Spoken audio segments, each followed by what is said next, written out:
बिस्मिल्लाहिर्रहमानिर्रहीम। अस्सलाम वालेकुम नाज़रीन, मैं हूं सैयद अनवारुल हसन और आप देख रहे हैं प्रोग्राम 10 तक पीटीवी न्यूज़ इस्लामाबाद स्टूडियो से। नाज़रीन, आज वज़ीर ख़ारजा शाह महमूद कुरैशी साहब ने एक रोज़ा काबुल का दौरा किया। उनके हमरा आला सतही वफ्द भी था, जिसमें DGISI लेफ्टिनेंट जनरल फैज़ हमीद साहब, secretary commerce, chairman FPR, member customs और दीगर आला हुकूमती हुकाम भी शामिल थे। इस दौरे में वज़ीर ख़ारजा शाह महमूद कुरैशी साहब की मुलाकात हुई, जो इस वक्त वज़ीर आज़म है अफ़गानिस्तान के मुल्ला हसन आखुन साहब, और जो वज़ीर ख़ारजा हैं मीर तकी अमीर ख़ान साहब। दो तरफ़ा ताल्लुकात पे गुफ्तगू हुई। वज़ीर ख़ारजा शाह महमूद कुरैशी साहब ने अफ़गानिस्तान के साथ बिलख़ुसूस अफ़गान भाइयों को मुआशी तौर पर मुस्तहकम करने और इस वक्त जो इंसानी बुनियादों पर पाकिस्तान एड दे रहा है उस अज़म का अयादा किया। इस दौरे की अहमियत के हवाले से गुफ्तगू करेंगे, क्योंकि रवां बरस 15 अगस्त को अफ़गान तालिबान के अफ़गानिस्तान में कंट्रोल करने के बाद वज़ीर ख़ारजा शाह महमूद कुरैशी साहब का ये पहला दौरा था। इस दौरे में क्या कुछ हुआ और इसकी अहमियत क्या है, इस वक्त अफ़गानिस्तान में क्या सूरत हाल है, क्योंकि ये दौरा से कबल मॉस्को में एक अहम समिट भी हुई, जिसमें अफ़गान तालिबान जो हुकूमत है इस वक्त अफ़गानिस्तान की, इसके अलावा पाकिस्तान, चीन और दीगर ममालिक को बुलाया गया था। इस हवाले से हम खसूसी गुफ्तगू करेंगे। हमें बहुत खुशी है कि प्रोग्राम 10 तक के लिए वक्त निकाला है।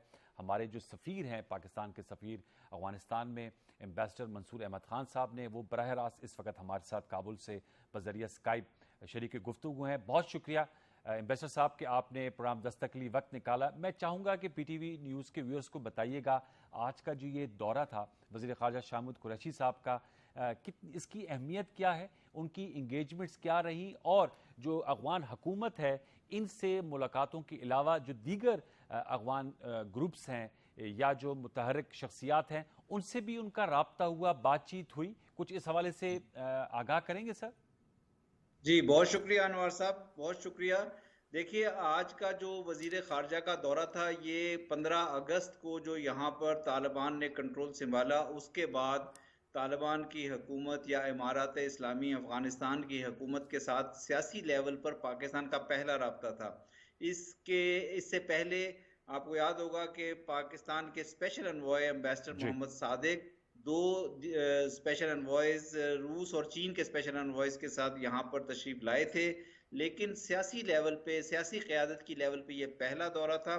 इस दौरे का तनाजुर ये था कि अफ़गानिस्तान के साथ बहुत संजीदगी के साथ ये डिस्कस किया जाए कि उनकी जो इंटरनेशनल एंगेजमेंट चल रही है, जिसमें कि मुख्तलिफ इशूज़ हैं, इंक्लूसिविटी है, ह्यूमन राइट्स हैं, विमेन राइट्स हैं, काउंटर टेररिज्म है, इन पे डिस्कशन की जा सके। क्योंकि हाल ही में आपने देखा कि अफगानिस्तान की क़यादत की एक बहुत तवातुर के साथ इंटरनेशनल एंगेजमेंट हुई है। उनकी दोहा में मुज़ाकरात हुए US के साथ, उनके वफद ने, उनके डिप्टी प्राइम मिनिस्टर ने दौरा किया उज़्बेकिस्तान का, उनके फॉरेन मिनिस्टर ने दौरा किया तुर्की का, और अभी कल ही मॉस्को में एक मॉस्को फॉर्मेट की समिट अटेंड की उन्होंने। और दूसरा मकसद ये था कि हम एक बहुत वसी किस्म का डेलीगेशन लेकर लाए थे वजीर खारजा अपने साथ, ताकि उनके साथ तमाम शोबों में जो हमारा बायलैटरल कोऑपरेशन है, बाहमी ताउन है, उसको आगे बढ़ाया जा सके। तो इन दोनों शोबों में हमारी बड़ी अच्छी उनके साथ डिस्कशंस हुई, और ये इस लिहाज से दौरा बहुत ही कामयाब रहा। वजीर आज़म जनाब हसन आखुंद के साथ बहुत एक डिटेल्ड मीटिंग हुई, जिसमें उनके तमाम बड़े बड़े वुज़रा, तमाम शोबों के, defence, foreign affairs, finance, aviation, mining और पेट्रोलियम और भी दीगर कई वुज़रा उस डिस्कशन में शामिल थे। और दीगर लीडरान में से भी वज़ीर ख़ारजा मिलना चाहते थे असल में जनाब हामिद कारज़ई साहब से, डॉक्टर अब्दुल्ला से और गुलबुद्दीन हिकमत यार से, लेकिन वक्त की कमी के बायस चूँकि उन्होंने आज ही वापस पहुंचना था और काबुल एयरपोर्ट से शाम से पहले फ़्लाइट्स को रवाना करना होता है, तो वो उनकी सिर्फ टेलीफोन पे उनसे गुफ्तगू हो सकी, लेकिन टेलीफोन पे उन्होंने उन्हें अपने दौरे के मकासद से आगाह किया। अच्छा, ये तो एम्बेसडर साहब ने बड़े अच्छे तरीके से अहाता किया। पाकिस्तान का जो वफ्द था वो बड़ा वफ्द गया था, जैसे मैंने बताया, आपसे भी बात हो रही थी। इस पे चेयरमैन FBR भी थे, PIA के चेयरमैन भी थे, मेंबर कस्टम्स भी थे, नादरा के नुमाइंदगान भी थे, ज़ाहिर बात है DGISI मौजूद थे। तो मैं आपसे जानना चाहूँगा इस हवाले से क्या बातचीत हुई जो इतना आला सतही वफ्त किया, कुछ सफरी सहूलियात देने का अयादा किया है पाकिस्तान की जानिब से बॉर्डर के हवाले से, क्योंकि मूवमेंट तो काफ़ी ज़्यादा होती है, बहुत से अफगान जो हैं वो सेहत आमा के मसाइल के हवाले से भी पाकिस्तान आते हैं, कुछ सहूलियात देने के हवाले से भी बात हुई, और जो अफगान बिजनेसमैन हैं उनको भी कोई फैसिलिटीज़ दी जा रही हैं? जी, इस इतने बड़े डेलीगेशन को लाने का, इतने वसी डेलीगेशन को लाने का मकसद ये था कि पाकिस्तान अफ़गानिस्तान की क़यादत को, अफ़गानिस्तान की हुकूमत को ये यकीन दिलाए कि पाकिस्तान अफ़गान अवाम को सपोर्ट करने के लिए मुख्तलिफ़ शोबों में मुख्तलिफ़ फ़ैसले कर चुका है, और उन फ़ैसलों से आगाह करना और इन मामलात को आगे ले जाने का मकसद था। मसलन बॉर्डर पे जो मूवमेंट्स हैं दोनों मुल्कों के दरमियान, तोरखम और चमन और दीगर बॉर्डर पॉइंट से जो मूवमेंट होती है, उसमें हमने बॉर्डर को आज से ओपन करने का ऐलान किया है कि जो अच्छा। स्पेशल परमिशन लेटर चाहिए होता था अब उसकी जरूरत नहीं है, वीजे पे आम लोग आ जा सकते हैं, और इसीलिए आज तोरखम से देखा गया कि बहुत ज्यादा लोगों ने क्रॉस भी किया। इसी तरह ट्रेड में जो ट्रक्स की मूवमेंट होती है, ट्रेड फैसिलिटेशन है, इसको बढ़ा दिया गया, और अब ट्रक्स की जो क्लियरेंस है बड़ी तेजी से हो रही है। इस तरह अफगानिस्तान का जो फ्रूट आ रहा है इस पे पाकिस्तान ने टैक्स भी कम कर दिया है, जीरो कर दिया है, और वो बड़ी तेजी से आ रहा है। जिस तरह इससे पाकिस्तान अफगानिस्तान के ताजरों को, अफगानिस्तान की हुकूमत को रेवेन्यू कमाने का खासा मौका मिल रहा है। इसके अलावा पाकिस्तान ने 5 अरब रुपए की इमदाद का या सपोर्ट का ऐलान किया अफगान हुकूमत के लिए, कि जो अफगानिस्तान के अंदर ह्यूमैनिटेरियन इंसानी मुश्किलात आई हुई हैं, उनमें जो वो जिस किस्म का मटेरियल जो भी रिलीफ गुड्स चाहते हैं वो पाकिस्तान प्रोवाइड करेगा, इस 5 अरब रुपए की रकम में से उनकी चॉइस के मुताबिक, उनके निशानदेही के मुताबिक।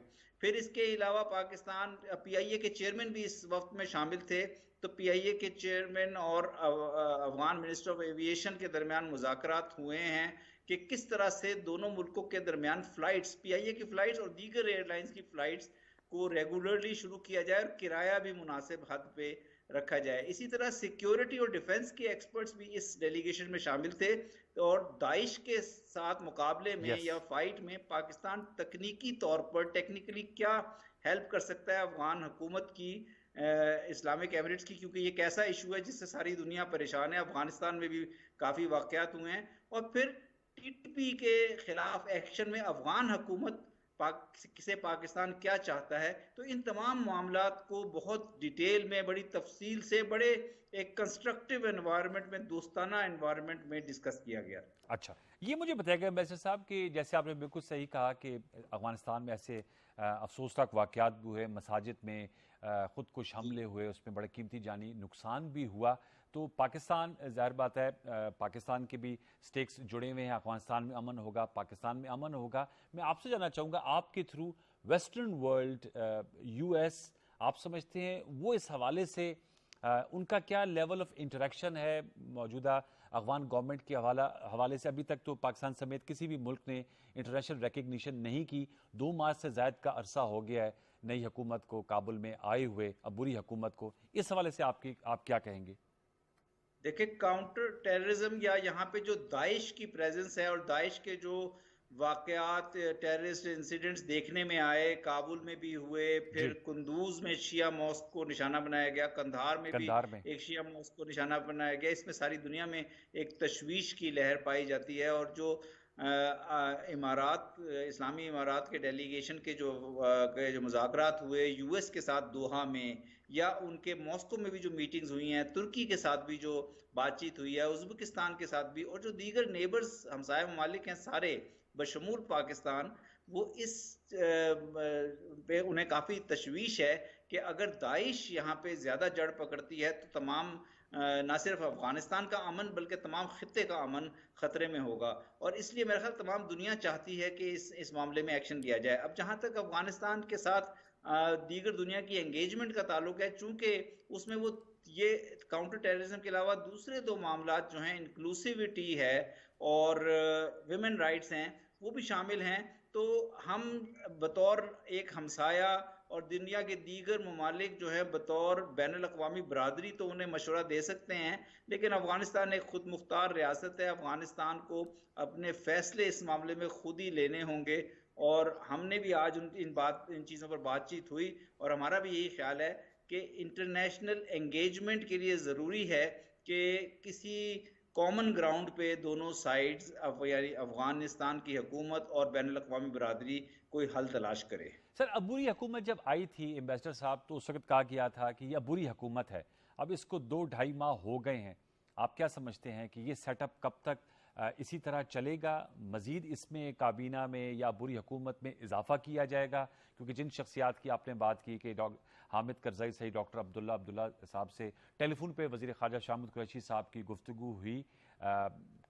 सवाल मेरा उस पर्सपेक्टिव से कि जब इंक्लूसिविटी की बात आती है, कसीरुल बुनियाद हुकूमत की बात आती है, उस पर्सपेक्टिव से मैं सवाल पूछ रहा हूँ। और कहा गया था ये अबूरी हुकूमत है, तो ये अबूरी सेटअप इसी तरह चलेगा और कितना अरसा चलेगा? देखिए, अफगानिस्तान की इस हुकूमत ने, जब ये हुकूमत कायम हुई थी 7 या 8 सितंबर को जब अनाउंस की थी, तो इन्होंने यही अनाउंस किया था कि ये अबूरी हुकूमत है।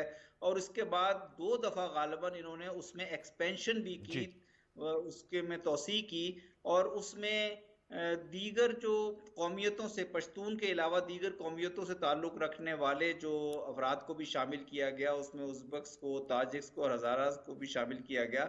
अब जब इंक्लूसिविटी के ऊपर जो अफगानिस्तान के सियासतदानों की या अफगान तालिबान के लीडर्स की जो डिस्कशन बैनुल अक़वामी कम्युनिटी से होती है, उसमें यही एक डिफरेंस देखने में आ रहा है कि इंक्लूसिविटी से अफगान क़यादत ये मतलब लेती है कि उसमें कोई सिलेक्टिविटी नहीं होनी चाहिए। वो तमाम कौमियतों को, तमाम एथनिक कम्युनिटीज़ को शामिल करने का इरादा रखते हैं, किया हुआ भी है। लेकिन अगर किसी ख़ास शख्सियात को शामिल करने की बात की जाए तो वो शायद इस पे एग्री नहीं करते। तो ये अब चूंकि ये उनका एक अफगानिस्तान का एक अंदरूनी मसला भी है कि किस तरह वो इंट्रा अफगान मामलात पे एक कंसेंसस पैदा करें। और इसीलिए मैंने कहा कि चूंकि ये अफगानिस्तान का एक अंदरूनी मामला है और ये इंटरनेशनल कम्युनिटी के साथ एंगेजमेंट के दौरान देखना ये पड़ेगा कि किस तरह दोनों साइड्स, इंटरनेशनल कम्युनिटी और अफगानिस्तान की हुकूमत, अपने इस फासले को कम करते हैं। क्योंकि ये ज़रूरी होगा, अगर देरपा इस्तेहकाम, देरपा अमन चाहते हैं तो यहाँ पे एक ऐसी हुकूमत होनी चाहिए जो दुनिया के में तस्लीम शुदा हो और दुनिया के साथ एंगेज करे। अच्छा सर, आप तो माशाल्लाह बड़े मुतहर्रिक हैं और पाकिस्तानी सफारत खाना राउंड द क्लॉक काम कर रहा है।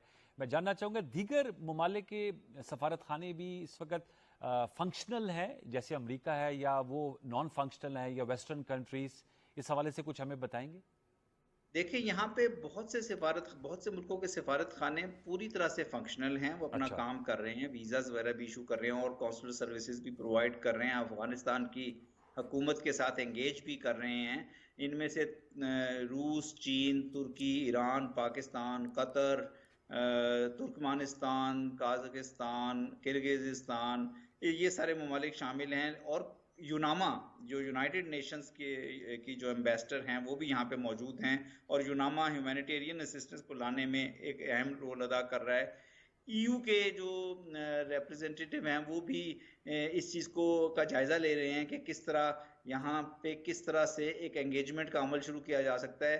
कुछ ममालिक ने अपने सफारत खाने यहाँ से, जिसमें अमेरिका भी शामिल है, यूके भी शामिल है, उन्होंने सफारत खाने बंद नहीं किए, बल्कि उन्होंने उनको शिफ्ट कर दिया दोहा में। कहा कि जब तक उनका अफगानिस्तान की हुकूमत के साथ एंगेजमेंट या रिकग्निशन का मसला हल नहीं होता तो वो वहाँ से ऑपरेट करेंगे।